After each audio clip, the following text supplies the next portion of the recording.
Bienvenue dans votre émission Confrosité. Nous continuons nos études sur les épîtres de Pierre avec Carole, Maëlle et Evelyne. Vous allez bien? Très bien. Bienvenue à tout le monde. Merci. Merci. Nous allons prier avec Carole. Notre Père notre Dieu, nous voulons te dire merci de l'opportunité que tu nous donnes d'être ici, sur ce plateau, pour pouvoir discuter autour de ta parole. Que tu puisses nous inspirer, que ton Esprit Saint puisse nous guider, afin que les paroles que nous aurons à dire soient de manière à nous édifier, mais à aussi édifier ceux qui auront à nous écouter. Garde-nous et fortifie-nous, nous t'en prions, au nom de Jésus, pour la gloire de ton Saint-Nom. Amen. Amen. Amen. Pour commencer, nous allons ouvrir notre Bible dans 1 Pierre 4, verset 8. 1 Pierre 4, verset 8. Alors, 1 Pierre 4, verset 8. Avant tout, ayez les uns pour les autres une ardente charité, car la charité couvre une multitude de péchés. Et dans d'autres versions, il est dit, avant tout, aimez-vous ardemment les uns les autres, car l'amour obtient le pardon d'un grand nombre de péchés. Aujourd'hui, nous allons voir l'importance des relations sociales. La base des relations sociales, c'est l'amour. Oui ou non? Tout à fait. Si je n'ai pas l'amour, je ne peux pas avoir de relation avec une autre personne. Oui ou non? Tu veux dire, si tu n'as pas d'amour avec cette personne, tu ne peux pas avoir. C'est tout à fait normal, puisque si on ne s'entend pas, on n'a pas d'affection pour l'autre, la relation n'est pas aussi fluide et unissante, enfin, à double sens, pardon. Tout à fait. Et Pierre insiste, et on le voit dans ses épîtres, sur l'importance que nous puissions nous aimer les uns les autres. D'après vous, pourquoi? Mais en fait, Pierre nous pousse à nous aimer les uns les autres, car le plus grand sentiment, c'est l'amour par rapport à Dieu qui a donné son Fils unique, et c'est par amour. Donc, bien sûr, Jésus a un amour divin. Nous avons un amour plutôt humain. Donc, c'est-à-dire, c'est pas un amour définitif. C'est un amour, ok, elle, je l'aime bien parce que l'autre, je l'aime pas parce que. Mais c'est pas ce qu'on nous demande dans ce verset. C'est je l'aime malgré ses défauts. Terminé. Mais surtout que l'amour, en fait, l'amour, c'est la base de tout. Dieu est amour, déjà, et on nous demande d'avoir cet amour agapé, justement, vers les autres, c'est-à-dire l'amour qui ne demande rien en retour, cet amour qui est réel, vrai, authentique. Un amour qui nous permet justement de supporter l'autre, d'avoir une relation de complicité avec l'autre au point de... C'est-à-dire que s'il lui arrive quelque chose, que moi aussi je puisse me sentir concernée. D'accord? Donc même si je ne connais pas quelqu'un, j'ai quand même cette affection, j'ai quand même ce sentiment comment dire, d'inquiétude en fait, pour l'autre. De l'empathie. Voilà. Oui, voilà, On peut appeler ça voilà, comme tout ça, à fait, tout à fait. Même si je ne connais pas la personne, justement, l'amour de Christ en moi me permet d'avoir quand même cette empathie, ce sentiment d'aide par rapport à l'autre. Mais ta question était aussi pourquoi Pierre nous incite à nous aimer les uns les autres? Je crois que Dieu, à travers Pierre, nous interpelle et voudrait que, par cette exhortation, que tout le monde soit heureux et que nous ayons accès à l'amour éternel qu'il a réservé pour nous, en fait. Que Dieu a réservé pour nous. Donc, en faisant preuve d'amour envers les autres, nous transmettrons à d'autres ce que Dieu met dans notre cœur, puisque l'amour n'est pas naturel chez nous. Ce que Dieu met dans notre cœur, cette personne se sentira aimée de son prochain, comprendra c'est qu'est-ce que l'amour de Dieu en fait, et acceptera plus facilement ou encore aura un aperçu palpable et concret de la réalité céleste que Dieu nous propose. Donc, à travers Paul, et si nous nous aimons finalement, parce que c'est une chaîne, hein? Je t'aime toi, tu m'aimes moi, toi tu vas aimer à tête, tu m'aimes moi, finalement tous ces gens sont heureux quoi, enfin c'est un petit peu ça quoi. Et puis c'est sur ceci, puisque l'amour va déterminer notre comportement vis-à-vis des autres et des choses qui peuvent se passer. Puisque nous savons que dans le monde, il y a le bien et le mal. Et si nous voulons vivre de manière fidèle à la parole de Dieu dans ce monde, ce n'est que l'amour. Parce que lorsque je regarde mon frère qui est prêt à je dirais, me salir, il n'y a que l'amour de Christ qui me permet de supporter et de tenir ferme. Et ça, c'est vraiment ce qu'il dit là est vrai, parce que, enfin, voilà, quand j'étais plus jeune, j'étais très film, et je regarde un film, en fait, de science-fiction, hein, et en fait, c'est un monstre, en fait, qui était contre l'amour, et en fait, il a avalé deux personnes, mais ces deux personnes-là ne s'aimaient pas. Et en fait, il cherchait la solution pour sortir de ce monstre. Et après, le petit garçon qui dit, mais il faut qu'on trouve un moyen de se pardonner, de nous aimer. Et en fait, ils ont discuté, quand ils étaient dans le ventre du monstre, ils ont discuté. Et effectivement, le monstre, en fait, il gonflait jusqu'à exploser. Tellement l'amour, en fait, montait. Et finalement, quand ils sont arrivés à un degré d'amour, en fait, c'était vraiment fabuleux quand tu es devant ton écran. Le monstre, il les a recrachés parce qu'il détestait ça, il n'aimait pas l'amour. Donc, il a recraché. Et en fait, c'est ce que Dieu nous demande parce qu'en fait, Satan, là où il te brise, c'est sur la notion de l'amour. Par exemple, quelqu'un qui a été brisé dans sa famille, une relation conjugale et tout, quand cette personne-là est ancrée par la colère, par la haine, eh bien, Satan, il est content. Parce que c'est son truc, en fait. C'est ça qui le nourrit. C'est ça qui le nourrit, c'est la colère, la haine. Mais quand tu as compris qu'est-ce qu'est le pardon, pourquoi Jésus est mort pour toi, et plus tu te rapproches de cet amour-là, eh bien, Satan, en fait, il explose aussi parce que ça le rend malade de voir que malgré tu as souffert, quelqu'un t'a violé, tu arrives à pardonner cette personne, ça le rend malade. Parce que lui, il a tout fait pour que quand tu as subi le viol, que tu puisses t'éloigner de Dieu. T'éloigner de Dieu, tu vas dire, ah non, c'est pas possible, on a violé ma vie, mon corps et tout. Mais quand tu arrives vraiment à pardonner ton violeur, Satan, en fait, il explose. Il se dit, mais tout ça bagaille m'a fait, m'en passer par là, t'as là arrivé pour dire qu'il l'aime. Tu vois, ça, en fait, c'est pourquoi l'amour, en fait,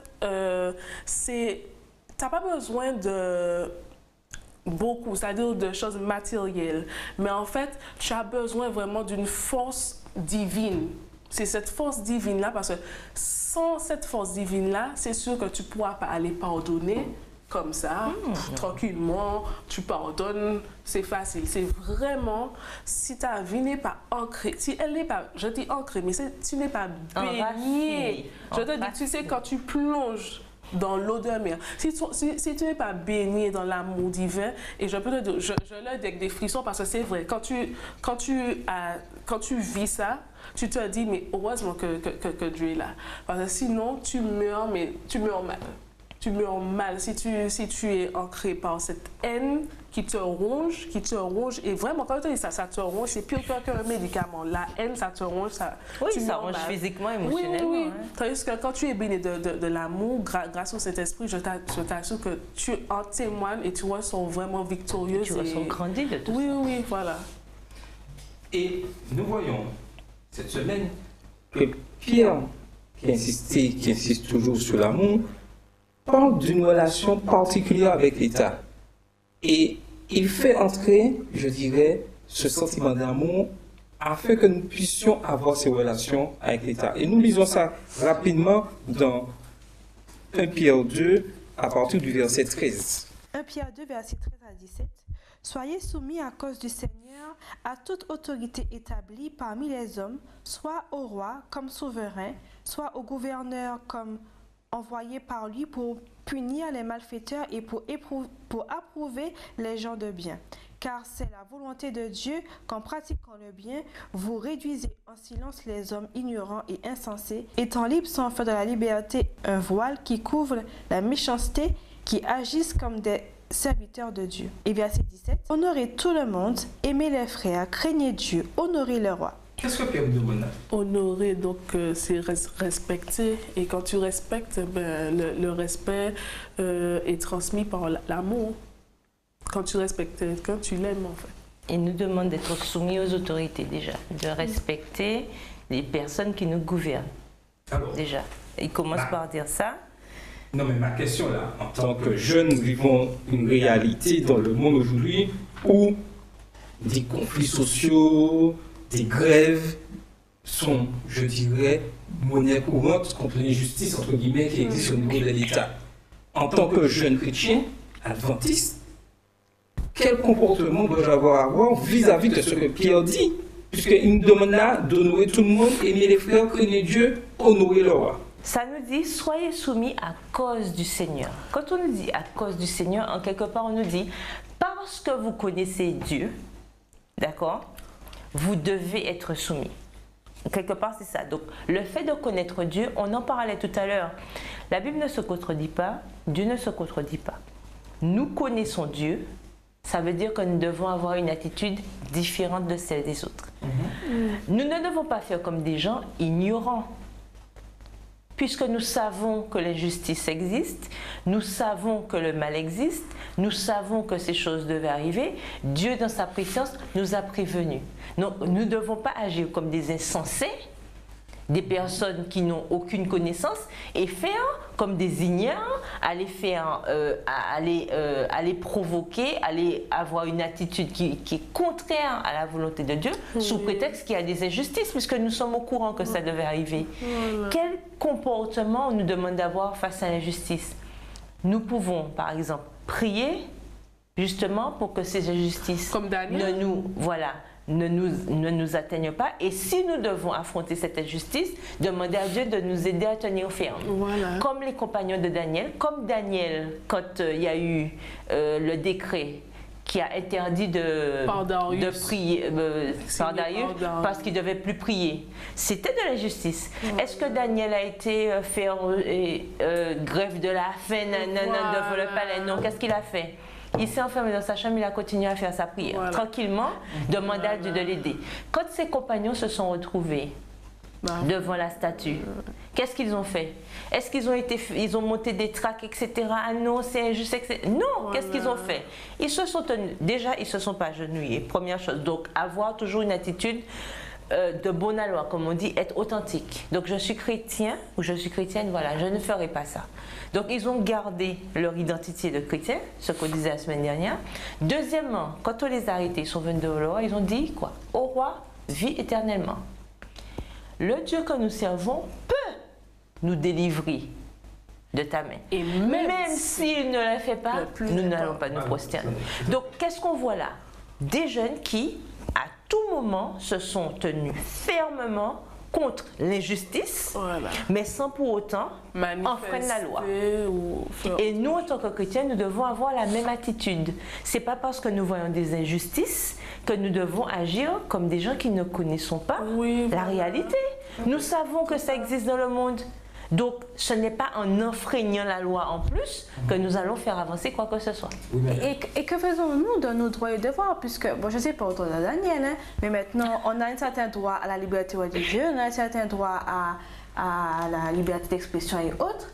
Et est-ce que, en fonction de ces droits-là, on ne peut pas non plus accepter cette injustice-là sans pour autant faire ressortir la législation? Tu mets en avant ton droit, mais si l'injustice persiste, qu'est-ce que tu fais? Tu vas enfreindre la loi? Non, c'est pas ce que Dieu nous propose. D'accord. C'est ce qu'on veut dire. Non, mais quand on parle de gouverneur, là, de gouvernement... Attends, je veux juste aussi lui donner un exemple.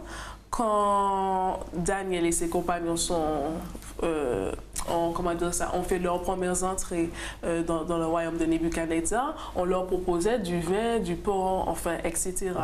Et eux, ils ont pris position, ils ont affirmé leur identité en Christ, ils ont dit que non, ils mangent des légumes, ils mangent des légumes et ils boivent de l'eau. Eh bien, en fait, ils ont leurs droits. En fait, comment dire ça? Ils ont des droits et l'intendant du roi a reconnu aussi qu'effectivement, ils ont des droits. Donc, il faut, comment on peut dire ça? Leur donner la possibilité de manger ce qu'ils veulent, quoi. En fait, ils ont une dérogation. Voilà. Ils ont une dérogation. C'est-à-dire que quand ils sont arrivés, ils ont fait la demande. L'obligation était de consommer les plats qui leur étaient soumis. Eux, ils ont demandé que ce soit... Ils ont demandé une dérogation, c'est-à-dire que nous, on aimerait bien manger des légumes et de l'eau. Lui-même, l'intendant, il était gêné parce qu'il se disait, est-ce que moi, ça ne va pas me mettre en difficulté? Le fait de proposer à ces jeunes gens autre chose, parce qu'il avait peur des conséquences. S'ils se mettent à manger que des légumes et de l'eau, peut-être qu'ils seront plus maigres, plus malades, etc. que les autres. Donc, il prend la décision, d'accord, de leur faire confiance. Il leur fait confiance et finalement, ça finit par payer. Mais, en quelque part, rien ne nous dit que si il avait refusé, que Daniel et ses compagnons auraient mangé quand même les mets du roi. C'est-à-dire qu'ils se sont toujours affirmés en tant que chrétiens et ils voulaient toujours être différents. Et on a vu que pendant tout le règne de Nebuchadnezzar et même après avec Belshazzar, il y a eu quand même ce comportement de différence. C'est-à-dire que... Il se démarquait en fait des tout autres. à fait. Il posait la question par rapport aux grèves, aux manifestations, etc. Est-ce que nous, en tant que chrétiens, sous prétexte d'injustice, etc., on va se mettre à casser partout, à casser des voitures, à mettre le feu, sous prétexte qu'on lutte contre l'injustice? Non, je suis désolée, la Bible ne nous a jamais enseigné ce genre de choses. Et j'en voulais aussi, excuse-moi, aussi, effectivement, on prend l'exemple de Moïse, quand par exemple les 10 plaies d'Égypte, c'était une façon de montrer, le refus de l'injustice. Voilà. Mais on voit bien que les 10 plaies ne viennent pas de Moïse. C'est pas lui qui a manifesté, qui a fait, une sorte, c'est Dieu en fait. C'est Dieu qui a... Voilà, c'est lui. C'est lui qui a donné, voilà, c'est lui qui a fait. C'est-à-dire que dans la Bible, quand tu regardes bien, même pour Mardoché et Esther, quand il y a eu, c'est un petit peu comme Daniel, cette histoire de décret entre les Perses et les Mèdes, je ne vais pas rentrer dans les détails, mais tu vois bien que Mardoché n'a pas fait une grève, il a juste mis un sac. Enfin, c'était pas une grève parce que aussi, Ellen White nous dit qu'il ne faut pas qu'on s'associe aux syndicats, tout ce qui est... Enfin, dans la Bible, c'est pas écrit le mot syndicat, mais c'est-à-dire, quand on prend l'esprit de prophétie, elle nous dit qu'il n'est pas bon pour un chrétien de rentrer dans tout ce qui est syndicat, grève. Enfin, c'est pas notre milieu. On doit vraiment se démarquer. Parce que quand tu rentres dans une grève ou dans un syndicat, tu es comme tout le monde, en fait. Je ne critique, c'est pas une critique. Mais c'est-à-dire, tu es comme tout le monde. C'est-à-dire que toi qui es chrétien, tu sais que tu as un roi, tu as Dieu, tu sais que Dieu n'a pas besoin de cette affaire de syndicat, des petits groupes d'hommes qui se... Lui, à lui tout seul, sa toute puissance, il détruit ça. Si tu as ta... C'est comme Daniel, il a cru, et voilà, en fait, c'est une question de foi, la base. Mais ce que tu dis est juste, et Pierre le dit clairement. Quand Pierre dans ses écrits parle, il demande d'avoir une bonne conduite vis-à-vis de ça. Vis-à-vis de tout ce qui se passe. L'apôtre Pierre nous donne des instructions claires, nettes. Il nous demande d'avoir une bonne conduite. Surtout lorsque nous lisons « Soyez soumis à cause du Seigneur ». Mais certains ont voulu interpréter ça. Mais lorsque Pierre nous dit ça, il ne nous demande pas de faire, je dirais, d'être complice des activités de l'État. Il nous demande de pouvoir respecter les règles et d'avoir une bonne conduite, c'est-à-dire par notre conduite, par cet amour que nous avons les uns pour les autres. Ceux qui nous entourent verront que nous ne sommes pas de ce monde. Et Pierre le dit très clairement au verset 11 et 12 de 1 Pierre 2, « Bien-aimés, je vous exhorte, comme étrangers et voyageurs sur la terre, à vous abstenir des convoitises charnelles qui font la guerre à l'âme. Ayez au milieu des païens une bonne conduite, afin que, là même où ils vous calomnient, comme si vous étiez des malfaiteurs, ils remarquent vos bonnes œuvres et glorifient Dieu au jour où il les visitera. » Mais il y a aussi, par rapport à la question que tu posais, le verset 15. Car c'est la volonté de Dieu qu'en pratiquant le bien, vous réduisiez au silence les hommes ignorants et insensés. Étant libres, parce que nous sommes libres, sans faire de la liberté un voile qui couvre la méchanceté, mais agissant comme des serviteurs de Dieu. Tout à fait. Donc, le chrétien doit tout faire pour sévir. Donc, c'est pas parce que j'ai les doigts que je dois faire n'importe quoi. Pierre nous demande d'avoir une bonne conduite. Des causes sont menées, des causes au départ qui paraissent justes. Mais le mélange de la vérité et du mensonge oblige le chrétien à ne pas participer à s'abstenir des activités. Car nous avons une image de Christ à donner. Nous ne sommes pas de ce monde. Et je le disais au verset 11 de 1 Pierre 2. Nous sommes des voyageurs. Donc nous n'avons pas à participer à des activités. Notre conduite, le fait d'aimer notre prochain, d'avoir de l'amour pour ceux qui sont pauvres, d'avoir de l'amour pour ceux qui sont en difficulté, apporter ce soulagement que Christ donne, apporter cette solution de sortir de ce monde, c'est notre mission. Nous savons que l'injustice régnera tant que le péché habitera sur la terre. Et nous ne pourrons rien changer. Et deuxièmement, le plus souvent, lorsque nous entrons dans... Nous donnons personne pour ce genre de conflit, nous participons à une activité, je dirais, d'ordre politique, et nous savons que dans ce domaine, rien n'est vraiment blanc ou noir. Mais cependant, par rapport au titre de la leçon, les relations sociales, cela ne nous empêche pas quand même de comprendre notre prochain. C'est-à-dire celui qui va souffrir, qui va faire le mouvement de grève. C'est-à-dire, c'est pas parce que moi, je ne m'implique pas que je dis à l'autre, tu sais, tu perds ton temps. Non. Enfin, je vais pas... Je le comprends, puis il faut aussi comprendre dans quel contexte il le fait, et s'il te demande à son tour, s'il te demande pourquoi tu ne le fais pas, il faut que les deux puissent s'entendre. C'est-à-dire qu'on est différents, mais il y a toujours cette notion d'amour parce que l'un comprend l'autre. Je respecte le fait que tu ne fasses pas partie du mouvement, et je respecte le fait que toi, tu fasses partie. Donc il faut que, comme tu disais tout au début, que ça soit, j'ai oublié le mot, mais voilà. À double sens. Parce qu'il y aura toujours des manifestations, il y aura toujours mais en tant que chrétien, cela ne veut pas dire que le chrétien doit rester insensible. Il y a une cause qui est défendue.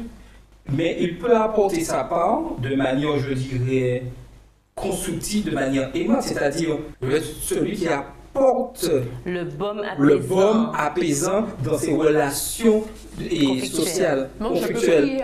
Prier avec ces personnes, avoir un moment, je dirais, d'action pour montrer que, en mettant notre confiance en Christ, malgré l'injustice, nous pouvons avoir cette paix. Et l'apôtre Pierre va beaucoup plus loin lorsqu'il dit au verset 18 de 1 Pierre 2, serviteurs, soyez soumis en toute crainte à vos maîtres, non seulement à ceux qui sont bons et doux, mais aussi à ceux qui sont de caractère difficile. Tout ceci pour nous montrer que malgré l'injustice, même si j'ai un patron, même si j'ai un dirigeant et d'autres politiques qui mettent l'injustice, je dois avoir le respect vis-à-vis des personnes. Et le verset 19 va encore plus loin. Car c'est une grâce que de supporter des afflictions par motif de conscience envers Dieu quand on souffre injustement. Alors là, c'est encore plus clair, hein? Mais aujourd'hui, qu'est-ce qu'on remarque lors des conflits, il n'y a aucun respect pour les dirigeants. Des gens ont des mots vis-à-vis des dirigeants déplacés. Le chrétien ne peut pas avoir des mots déplacés envers les dirigeants. Même si je suis en désaccord, je dois montrer le bon exemple. Et par amour, l'amour ne veut pas dire que je suis d'accord avec ce que l'autre pense, mais j'écoute ce que tu as dit et on discute et on sort. Et nous devons être ce baume dans ce monde, je dirais, où il s'est rempli de difficultés. Alors, j'apporte un petit peu parce que quand tu dis, là, on parle de dirigeants politiques, mais je pense aussi on parle des dirigeants en général, puisque nous-mêmes, à l'intérieur de nos congrégations, nous avons des dirigeants. Et quand tu dis le chrétien ne peut pas avoir des mots déplacés, il faut, je pense, préciser la chose. Un mot déplacé ne veut pas forcément dire que si le dirigeant fait quelque chose de mal, que je ne puisse pas dire la vérité, puisqu'on parlait de vérité la semaine dernière. Attention, il ne faut pas tout mélanger. Quand on parle de propos déplacés, on veut dire par exemple d'insultes, atteindre la personne même. On atteint un acte, on va parler d'un acte, on va désigner un acte, mais on ne va pas par exemple avoir des mots qui ne sont pas très jolis envers une personne. D'accord? Que ce soit un dirigeant ou autre. Hein? Mais je veux dire que ça n'empêche pas de désigner du doigt que quelque chose ne va pas. Il faut bien faire cette distinction. Et pour continuer dans la discussion, Pierre va continuer dans cette relation d'échange et il va parler spécialement des couples. Lorsqu'il y a un conflit dans un couple, qu'est-ce qui se passe le plus souvent en réalité aujourd'hui? Séparation. Séparation, mais avant d'arriver là, eh ben, colère, cri, des mots, des insultes, des mots déplacés. des mots déplacés. Et tout ceci, je dirais, crée encore plus de difficultés. De haine. Plus de haine.